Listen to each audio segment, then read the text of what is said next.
hujan rintik-rintik di luar sana, cuaca sangat dingin, tapi biarlah tidak menyurutkan hati kita untuk tetap kita datang beribadah kepada Tuhan. Desember ini minggu pertama kita merayakan ibadah dan juga bulan terakhir di 2020. Biarlah senantiasa kita semakin dekat dengan Tuhan. Di tahun 2020 ini mungkin tidak mudah untuk kita jalani. Banyak hal-hal yang sulit yang sudah kita lalui, tapi biarlah semakin hari kita semakin dibentuk oleh Tuhan melalui proses yang kita sudah jalani. Biarlah itu membuat iman kita semakin dekat dengan Tuhan Yesus.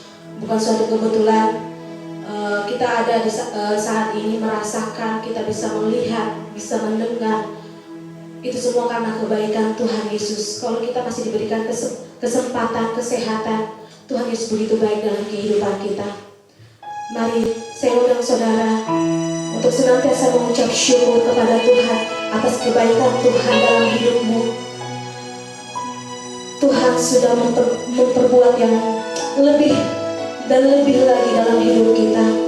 Biar sejenak kita merasakan kasih-Nya Tuhan. Kita mengingat di tahun 2020 ini banyak kejadian-kejadian yang tidak kita inginkan, tapi kita banyak belajar. Di tahun 2020 ini kita dipaksa belajar memahami, belajar mengikhlaskan. Karena kita tahu hidup kita hanya sementara saja, dan hidup kita ada waktunya, dan kita tidak pernah tahu apa yang terjadi dalam kehidupan kita. Berikan yang terbaik bagi Tuhan Yesus. Haleluya.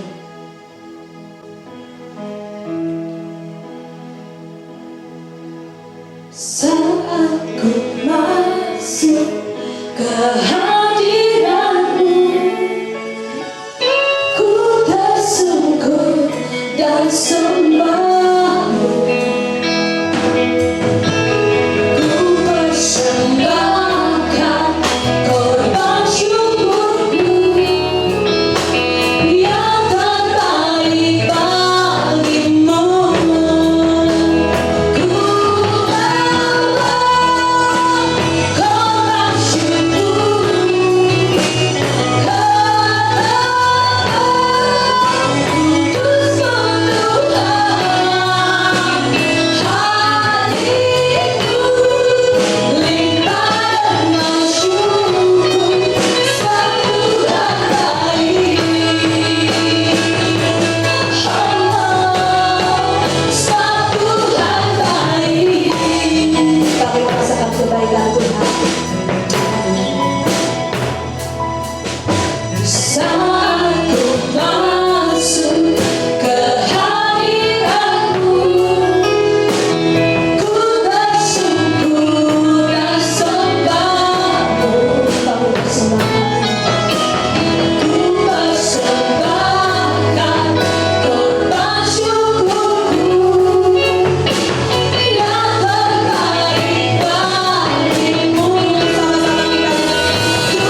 kami merasakan kasih-Mu sepanjang hidup kami. Bahkan saat ini Tuhan, Kau begitu baik Tuhan. Kalau kami bisa Tuhan berdiri di sini, bukan karena kuat gagah kami, semua karena campur tangan Tuhan. Tuhan, ajar kami untuk senantiasa mengucap syukur. Walau keadaan kami serasa sulit, walau keadaan kami merasa tidak baik Tuhan Yesus.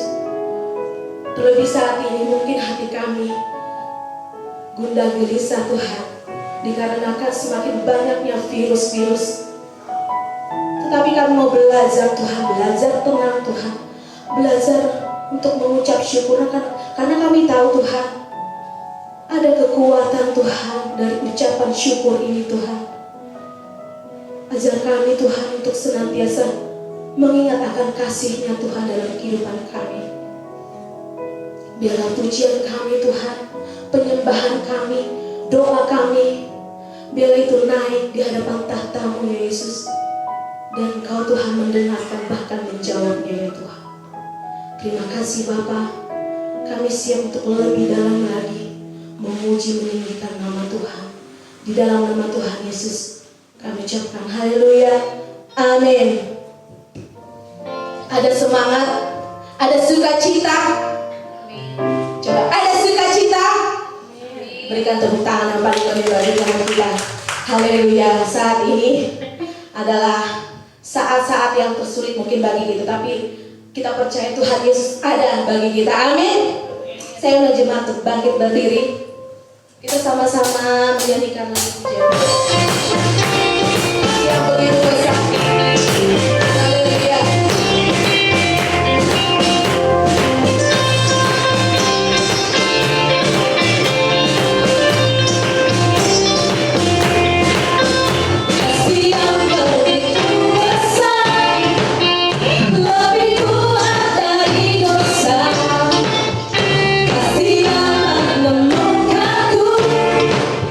Selamatkan dan pulih.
saudara dimenangkan oleh Tuhan.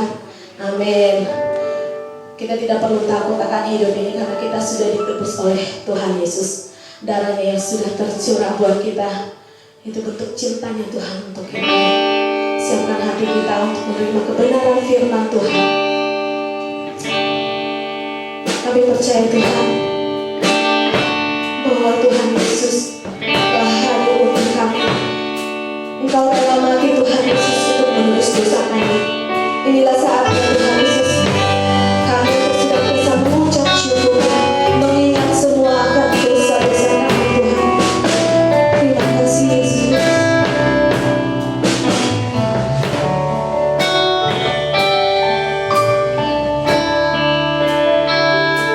Dia Tuhan yang bayar dosaku.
bersama-sama di gereja dan juga yang ibadah online, live streaming. Kiranya Engkau akan memberkati kami. Biar kami bisa masuk lebih dalam lagi dalam hadirat Tuhan. Kami bisa merasakan suasana surga dan jamahan Tuhan. Karena kami percaya ketika kami beribadah masih ada kuasa Allah. Ada satu kuasa yang mengalir dari bait Allah. Dan kami percaya pemulihan, kesembuhan, kemenangan Tuhan berikan buat kami yang beribadah pada pagi hari ini. Baik secara online dan juga secara offline. Di dalam nama Yesus Kristus kami mau menyambut firman-Mu. Haleluya. Sama-sama katakan amin. Berikan sekali lagi tepuk tangan yang paling meriah itu.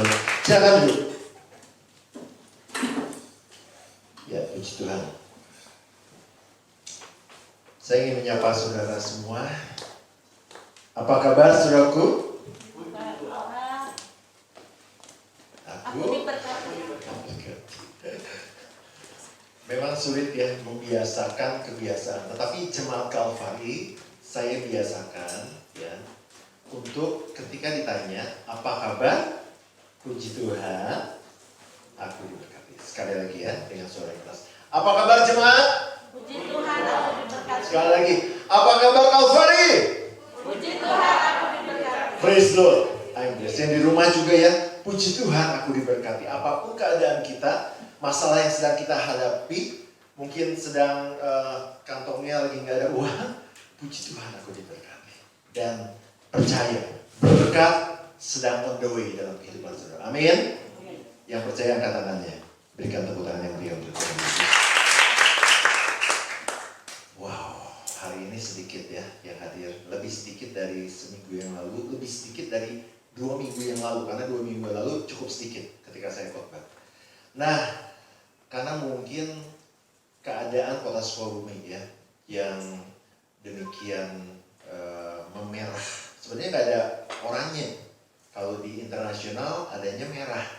Ya, nggak ada oranye. Mungkin itu untuk menghibur diri. Orange, padahal merah. Ya, tadi pagi juga ada kabar duka ya yang meninggal karena COVID. Dan tentunya kita harus berjaga-jaga. 3M harus kita pakai ya. Yang di dalam gedung gereja juga harus dipakai maskernya ya. Nanti mungkin beberapa minggu lagi di tahun 2021 saya akan bahas soal lebih dalam lagi tentang hal ini ya. Karena tadi saya sempat bicara sama beberapa orang seperti virus ini benar-benar bisa membuat gereja kosong bro. Ya, kawan-kawan saya yang di Amerika, yang di Australia, gereja-gereja besar yang isinya bukan 100-200 orang, tetapi puluhan ribu. Sekarang isinya hanya pelayan-pelayan Tuhan. Bayangkan saudaraku, dengan senjata yang namanya coronavirus, itu bisa men-stop orang untuk pergi datang ke dalam ibadah. Ini pertama sejarah di kehidupan dunia ini kali ini. Ya, saya tidak bicara soal yang lain ya di dalam nama Yesus ya di cover hari ini. Tetapi ada sesuatu di balik ini semua ya. Orang-orang Kristen yang ada di tingkat-tingkat kesehatan, tingkat dunia sedang berperang saudara melawan hal ini. Kita bisa sekarang sulit untuk melimpahkan kasih kita, misalnya sesama sahabat, kita bisa berpelukan, harus social distancing. Gereja pun, tadi saya bilang ya, kalau nggak enak badan, kemarin diumumkan, kalau nggak enak badan, nggak usah ke gereja ya. Kalau sakit-sakit dikit, udah di rumah aja, lebih aman seperti itu. 3M.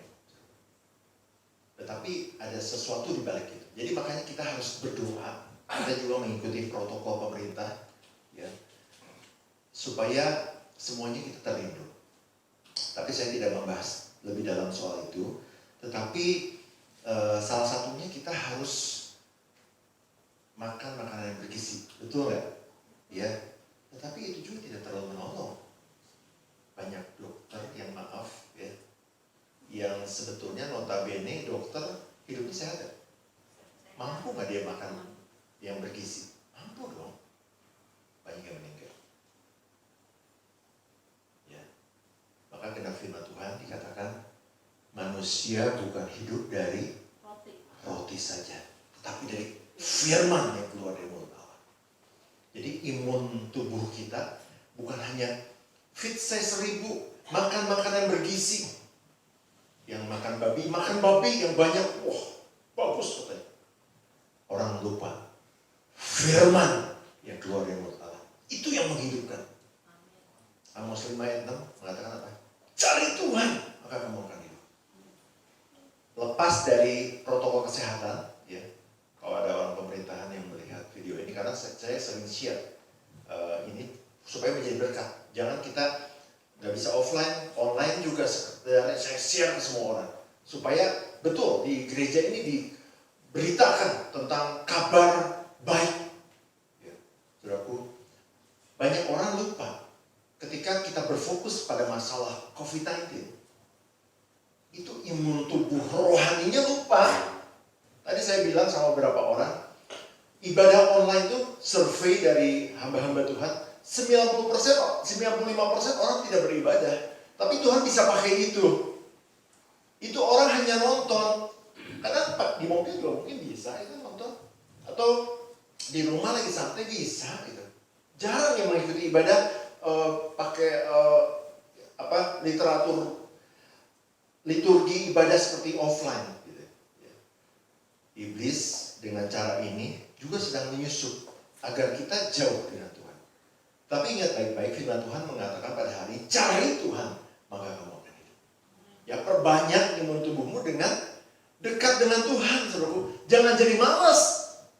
Aduh, malas ke gereja, ya udah. Karena lagi sakit, kan nggak boleh.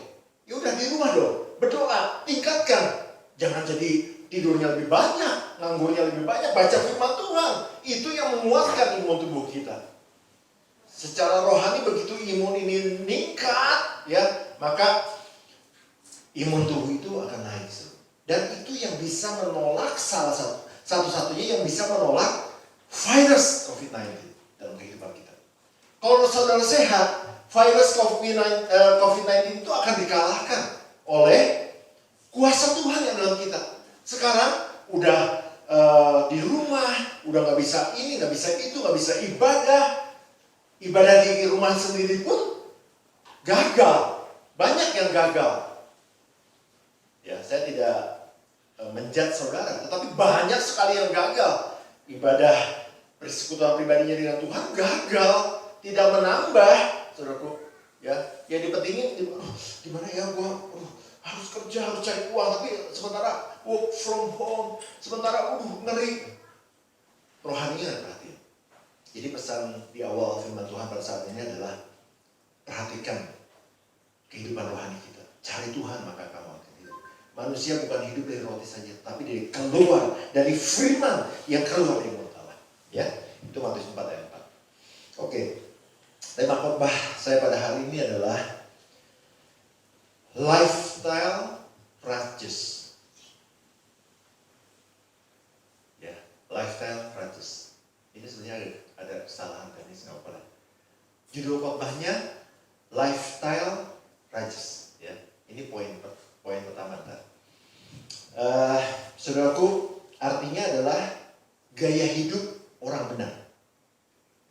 Lifestyle righteous, gaya hidup orang benar. Saya mau tanya sama saudara, siapa di sini yang orang benar angkat tangannya? Ragu-ragu ya. Saya tanya lagi, siapa yang orang benar angkat tangannya?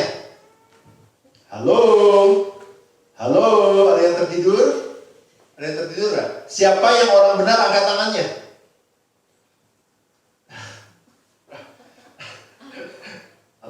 Gue kan masih berbuat dosa, gak enak, ya, gitu ya. Gue kan ngomongnya sompral, kemarin gue marah-marahin orang, gue kan masih berbuat dosa, gak enak kan angkat tangan orang benar. Tapi betul, kita masih berbuat dosa, ya, masih bisa berbuat dosa karena kita hidup di dunia ini. Yakobus 4 ayat 17 mengatakan batasan dosa. Kalau kamu tahu melakukan yang baik, kamu tidak melakukannya, kamu berdosa. Kamu tahu pakai masker itu baik, menghindari penularan atau menulari, gitu ya. Tapi nggak pakai, dosa. Dosa. Ya, salah satunya itu. Ya, saudara pergi ke gereja nih, sehat, harus pergi ke gereja. Jangan rintik-rintik, tadi kata WL. Jangan rintik-rintik. Enaknya mah di rumah, ngopi, dahan hanet-hanet, bal-bal hanet, lotek hanet. Nggak ada lotek hanet ya. Pengennya mah di rumah tidur. Sudah berdosa. Dosa gereja. Ya, ada batasan dosa. Tetapi firman Tuhan katakan apa? Kita sudah ditebus. Sehingga kita apa? I am the righteousness of God in Christ. Kita menjadi orang-orang yang dibenarkan. Ya, saya baca ayat ini buat saudara. Roma 3:24, dan oleh kasih karunia telah dibenarkan dengan cuma-cuma karena penebusan, redemption bahasa Inggrisnya. Dan dalam Kristus Yesus. Jadi apapun kondisi saudara saat ini, tadi aku baru dosa. Ngerasa nggak, saudara kalau misalnya berdosa?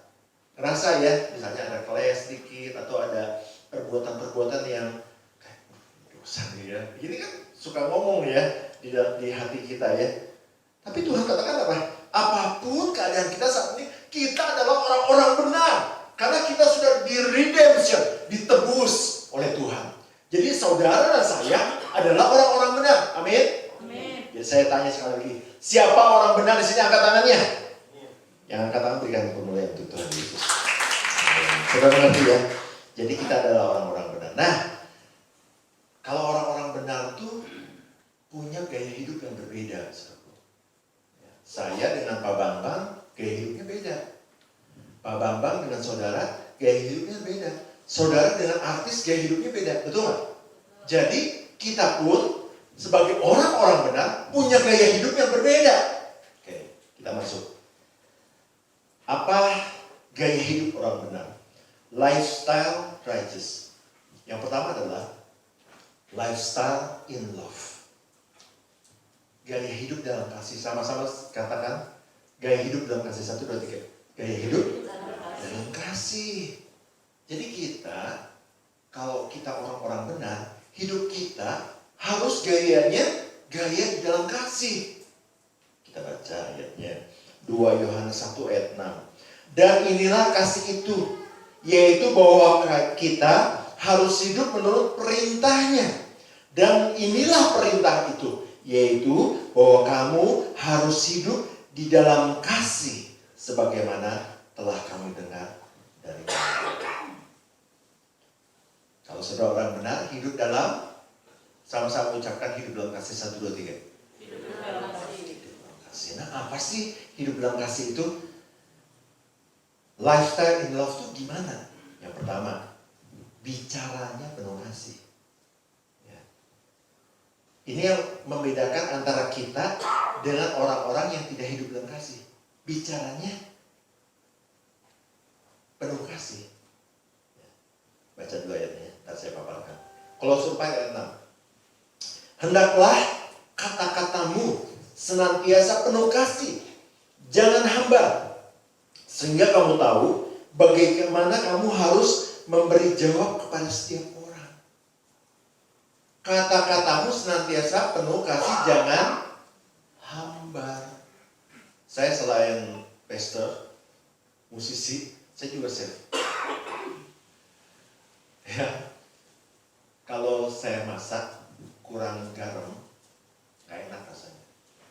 Sehebat apapun di sini ada yang jago masak, banyak yang jago masaknya di atas, yang di bawah juga banyak yang jago masak.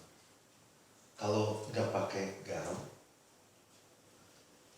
enak gak? Nggak enak. Jika makanan di rumah sakit, maaf ya, yang punya rumah sakit. Jika makanan, coba saudara, kalau makanan rumah sakit kata orang yang pernah opnam itu nggak enak katanya, karena memang dikurangi garamnya, atau nggak tahu lah apa chefnya kurang oke gitu kan. Jadi Kalau nggak ada garam, bahasa Sundanya tuh, bahasa Sanskertanya, teuyahan. Hambar, nggak ada rasanya. Nah, firman Tuhan katakan, kata-kata kita senantiasa apa? Penuh kasih, jangan hambar. Sehingga apa? Sehingga kita bisa memberi jawab kepada setiap orang. Ya, bukan soal intonasi. Aduh, saya mah dari sananya gitu. Ya, dari orang kayak ya ngomong gitu keras misalnya seperti itu. Bukan soal intonasi, bukan soal karakter. Ya beda kan orang karakter orang Jawa, gitu kan. Atau orang Batak. Ya kan? Intonasi beda. Ini bukan soal intonasi, tetapi soal jangan hambar, soal kasih, betul. Ya. Kolose 3 ayat 16. Ya. Hendaklah perkataan Kristus. Jadi ini jawabannya, bagaimana perkataan kita penuh kasih. Gimana sih, apa kita harus belajar bahasa kasih itu gimana? Nah ini, Kolose 3 ayat 16. Hendaklah perkataan Kristus, perhatikan, perkataan Kristus diam dengan segala kekayaannya di antara kamu. Sehingga kamu dengan segala hikmat mengajar dan menegur seorang akan yang lain. Sambil menyanyikan mazmur dan puji-pujian dan nyanyian rohani. Kamu mengucap syukur kepada Allah dalam hati. Gak banyak orang yang sakit hati karena perkataan kita. Betul? Oh ternyata itu juga sompral. Aduh, dia ini capek jadi kesinggung. Aduh. Ya. Gimana caranya supaya kita gak sompral? Bukan soal intonasi ya. Supaya kita kata-katanya gak hambar. Tapi setiap ketemu orang, kata-kata kita tuh penuh kasih. Stylenya in love. Ini perkataan Kristus penuh dalam kehidupan kita. Sehingga apa? Sehingga ketika perkataan Kristus penuh dalam kehidupan kita, maka kita bisa menegur seseorang, bisa menghibur seseorang, bisa menguatkan seseorang, bisa mengajar seseorang. Bukan karena saudara pintar. Aduh, saudara, otak saudara nggak ada apa-apanya, betulan. Maaf kalau saya kasar ya. Ya, kepintaran saudara nggak ada apa-apanya. Ya, tetapi ketika perkataan Kristus itu diam di dalam kehidupan saudara, itu yang bisa menegur seseorang, menghibur, menguatkan, bahkan membuat sesuatu yang berbeda, terobosan, gara-gara karena perkataan penuh dengan perkataan Kristus. Amin. Ya, jadi perbanyak baca firman Tuhan. Hidup di dalam kasih, perkataannya harus gak hambar. Ya. Sehingga kita bisa memberi jawab kepada setiap orang. Sekali lagi bukan hikmat saudara, bukan kepintaran saudara. Dia mau pintar, enak kalau ngomong. Itu cuma nasihat, biasa nasihat. Tetapi ketika perkataan Kristus ada dalam kehidupan kita, itu bisa menguatkan, menegur, bisa membuat terobosan yang baru, pemecahan masalah. Karena ada perkataan Kristus dan itu berkuasa. Ya, lebih dalam lagi. Jadi yang pertama tadi, lifestyle in love. Ya. Yang pertama adalah tentang perkataan. Jadi kita harus perbanyak membaca firman Tuhan agar firman Tuhan itu tertanam dalam kehidupan kita. Sehingga yang kedua nanti kata-kata firman. Ya. Yang kedua, style in love itu bicara soal forgiveness, bicara soal pengampunan. Ya. Saya bacakan buat saudara. 1 Yohanes 4 ayat 20 mengatakan, jikalau seorang berkata, aku mengasihi Allah, dan ia membenci saudaranya, maka ia adalah pendusta. Karena barang siapa tidak mengasihi saudaranya, yang dilihatnya tidak mungkin mengasihi Allah yang tidak dilihatnya. Jadi kalau kita bilang, aku mengasihi engkau Tuhan, tapi kita membenci saudaranya, itu pendusta, saudaraku. Firman Tuhan loh yang katakan. Ini saya bahas secara biologi, ya, tidak teologi. Jadi saudara bisa, artinya benar-benar nggak usah tafsir, baca aja. Jadi kalau kita mengasihi Tuhan, kita, aku mengasihi engkau Tuhan, tapi dia membenci saudaranya, pendusta. Firman Tuhan yang ngomong. Ya. Yang di rumah juga, ya, banyak mengampuni. Karena itu adalah style kita dalam kasih. Kemudian datanglah Petrus dan berkata kepada Yesus, Tuhan, Sampai berapa kali aku harus mengampuni orang yang berbuat salah? Jawabannya apa? Pak. Sampai berapa kali? Jarang orang membahas ini ya. Pokoknya, kasih itu, pokoknya ngampunin. Tuhan detail. Sampai 7 kali, kata Petrus. Tuhan bilang bukan. Sampai 70 kali 7 kali. Ini gak usah ditafsirin. Kaliin aja. 70 kali 7 berapa? 70 kali 7. 490. Kurang 01. Salah ya jawabannya. 490. Jadi kalau ada orang yang berbuat salah sama saudara, gak usah tafsirin ya firman Tuhan. Artiin aja. Sampai 490 kali saudara harus maafkan. Jadi forgiveness tuh unlimited. Itu bicara soal itu. Tapi bicara soal angka 70 kali 7 kali. Ada di sini yang selama hidup aja saya bilang. Sampai ada orang yang berbuat salah sama saudara 490 kali, yang tua paling 1, 2, 3 kali. Terus orang banyaknya kan bilang gini, termasuk banyak orang Kristen. Kaji tanya, kedua sih. Sampai katilu dibebek sih. Betul? Sampai ketiga kali awas ya. Awas. Itu bukan ajaran tentang in love. Stay in love. Stay in love tuh 70 kali 7. Berapa Pak tadi? 490 kali. Kalau ada orang yang berbuat salah kepada Bapak Bambang 490 kali. Kalau 491 kali saudara hajar, itu firman Tuhan. Boleh. Perlu ditafsirkan enggak? Enggak kan? Tuhan bilang berapa kali? 70 kali 7. Yang ke 491 kali saya buat salah sama Maya. Baru Maya bisa. Firman Tuhan enggak salah, enggak dosa. 490. Ini yang ke 490 kali lu nyakitin gua. Tapi kan nggak mungkin. Betul? Jadi pengampunan itu begitu selamanya. Ya. Jadi kalau saudara lifestyle-nya in love, itu pengampunan, forgiveness itu begitu besar. Sama seperti Tuhan. Ya. Oke. Kesaksian ada, jangan sampai seperti ini ya. Kesaksian ada seorang ibu yang hampir meninggal beberapa tahun yang lalu, karena saya menyaksikan dia susah meninggal ketika ada seorang hamba Tuhan melayani dari hati ke hati. Bu, ada menaruh sakit hati nggak? Dia baru mengaku, iya saya menaruh sakit hati. Sama siapa? Sama anak-anak. Anak-anaknya panggil, minta ampun. Setelah anak-anaknya minta ampun, baru orang ini meninggal. Padahal nggak ada kesalahan yang fatal gitu sampai ribut besar itu, enggak. Mungkin karena tingkah laku anak-anaknya nyebelin.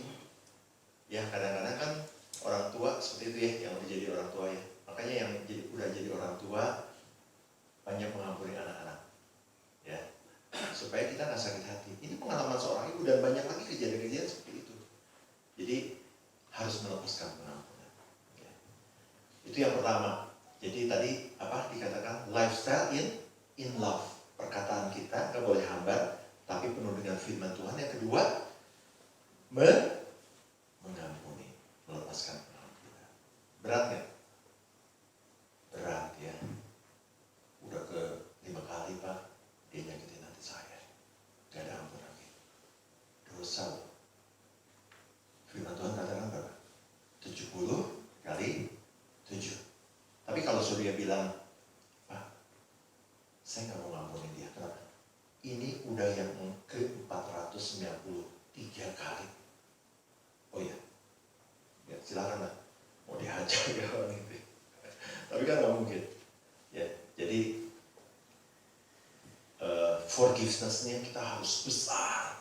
Ya. Itu lifestyle kita harus berbeda. Ya, kalau orang bilang ulah sampai ke 3 kalinya, hati-hati, perhatikan. Gitu. Tapi forgiveness kita harus panjang, harus besar. Ya, seperti yang Tuhan katakan, unlimited forgiveness. Jadi pengampunan yang ada batasnya. Ya. Oke. Yang kedua, yang terakhir adalah lifestyle in prayer. Gaya hidup berdoa. Saya bacakan buat saudara. Yakobus 5 ayat 16. Karena itu hendaklah kamu saling mengaku dosamu dan saling mendoakan supaya kamu sembuh. Karena doa orang benar, bila ia dengan yakin didoakan, sangat besar kuasanya. Jadi ada kuasa yang besar. Bahkan besarnya itu unlimited, saudara.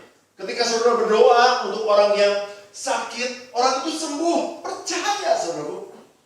Ya, bukan itu, talentanya Pak Pendeta. Kok doanya orang sembuh? Enggak. Firman Tuhan katakan orang benar.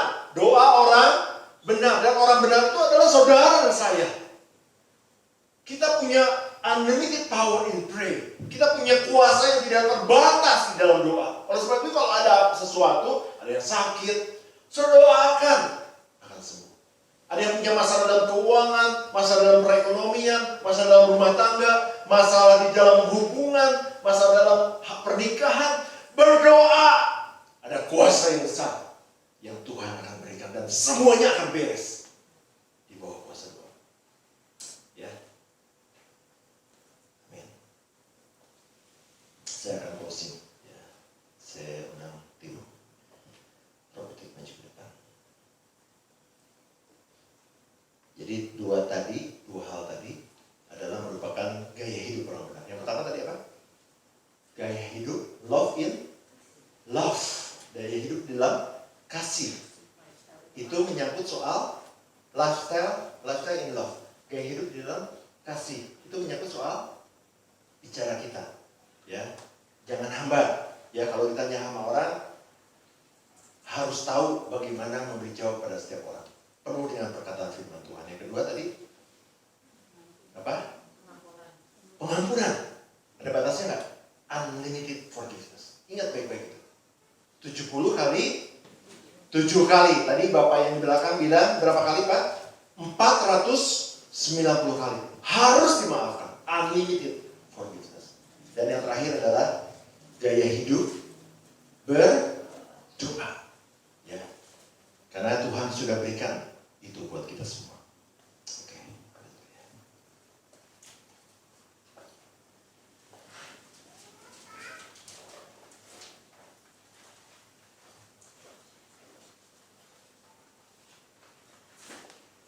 Puji Tuhan.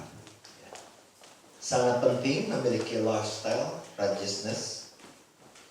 Kenapa? Mazmur 34 ayat 15 mengatakan, mata Tuhan tertuju pada orang-orang benar. Bayangkan saudara, mata Tuhan tertuju kepada orang-orang benar. Jadi saya katakan, kita punya gaya hidup orang benar itu sangat penting. Karena mata Tuhan tertuju kepada kita sebagai orang-orang benar. Mazmur 37-39 mengatakan orang-orang benar diselamatkan oleh Tuhan. Jadi kalau kita orang-orang benar, kita punya gaya hidup orang benar, kita diselamatkan oleh Tuhan. Amin. Jadi milikilah gaya hidup orang benar. Lifestyle in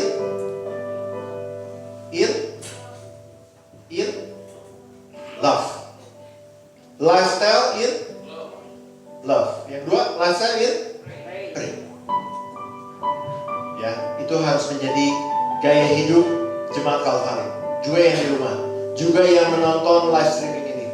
Miliki gaya hidup orang-orang benar. Haleluya. Ku yakin Kau hadir di sini. Ku rasakan kuasa yang tak terbatas. Ku yakin saudara, saya ulang bagi berdiri. Amin.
Tuhan, di pagi ini Tuhan Yesus, biarlah kami boleh terus dikuatkan oleh firman Tuhan, dan biarlah ini juga boleh menjadi sikap hati kami Tuhan Yesus. Di tengah masa sekarang ini kami harus bertambah dekat dengan Tuhan, dan biarlah Tuhan Yesus kami tidak meninggalkan gaya hidup kekristenan kami Tuhan Yesus, supaya kami tetap memiliki kasih, hidup di dalam kasih, dan juga lifestyle di dalam doa kami Tuhan Yesus yang sungguh-sungguh kepada Tuhan. Karena di saat ini kami boleh benar-benar merasakan Tuhan Yesus, kalau kami dekat kepada Tuhan, itulah sumber kekuatan kami Tuhan Yesus. Kami tidak mampu berbuat apa-apa karena kami terbatas sebagai manusia Tuhan Yesus. Bahkan harta kami, kedudukan kami itu tidak berarti Tuhan Yesus kalau kami tidak dekat dengan Tuhan. Tapi biarlah firman Tuhan yang akan menjadi kekuatan buat hidup kami Tuhan Yesus, sehingga itu mengubahkan kami Tuhan Yesus. Perkataan-perkataan kami dan juga sikap kami terhadap orang lain Tuhan Yesus, sehingga kami juga mau mengampuni. Kami punya hati yang berbelas kasih sama seperti Tuhan Yesus. Terima kasih untuk firman-Mu Bapak. Kalau sebentar juga kami akan melakukan perjamuan kudus, Tuhan yang akan sucikan setiap kehidupan kami, agar kami berlayak untuk menerima perjamuan kudus-Mu. Di dalam nama Tuhan Yesus kami bersyukur dan doa. Haleluya. Amin. Kita akan melakukan perjamuan kudus. Saya undang para imam pelayan perjamuan kudus maju ke depan.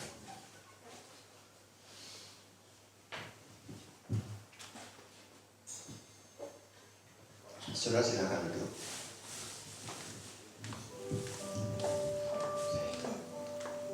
Saya akan berdoa. Kami siap melakukan perjamuan kudus ya Tuhan, yang merupakan perintah Tuhan agar kami bersekutu dengan tubuh dan darah. Kiranya Tuhan memberkati roti dan anggur ini, dan kami percaya persekutuan dengan tubuh dan darah-Mu, segala dosa diampuni, segala sakit penyakit disembuhkan, pemulihan segala sesuatu akan terjadi dalam kehidupan kami. Di dalam nama Tuhan Yesus aku berdoa, amin. Perjamuan kudus dibagikan. Kita akan pujian.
Firman Tuhan berkata dalam Korintus, sebab apa yang telah kuteruskan kepadamu, telah aku terima dari Tuhan, yaitu bahwa Tuhan Yesus pada malam waktu ia diserahkan, mengambil roti, dan sesudah itu ia mengucap syukur atasnya. Ia memecah-mecahkannya dan berkata, inilah tubuhku yang diserahkan bagi kamu. Perbuatlah ini menjadi peringatan akan daku. Saudaraku, mari kita siapkan roti di tangan kanan kita. Kita angkat tinggi-tinggi ke atas. Apakah saudara percaya roti yang sudah diberkati ini adalah persekutuan dengan tubuh Tuhan Yesus yang telah dipecah-pecahkan karena dosa kita? Amin. Mari kita makan di dalam Tuhan Yesus.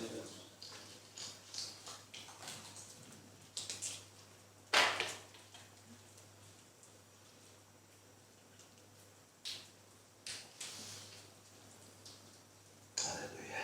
Terima kasih Tuhan. Firman Tuhan berkata, demikian juga yang mengambil cawan.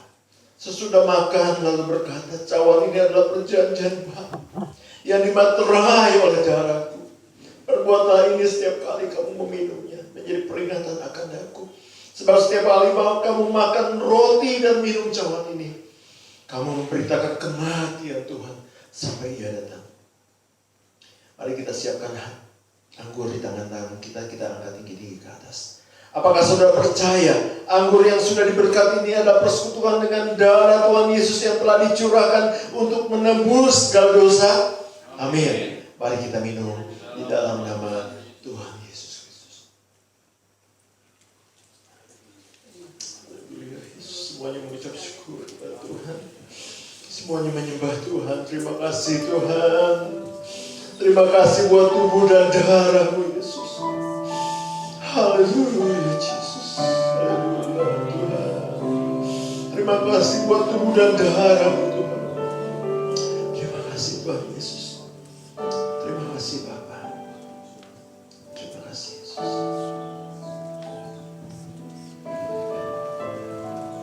Di dalam nama Tuhan Yesus, kami mengucap syukur dan terima kasih Tuhan.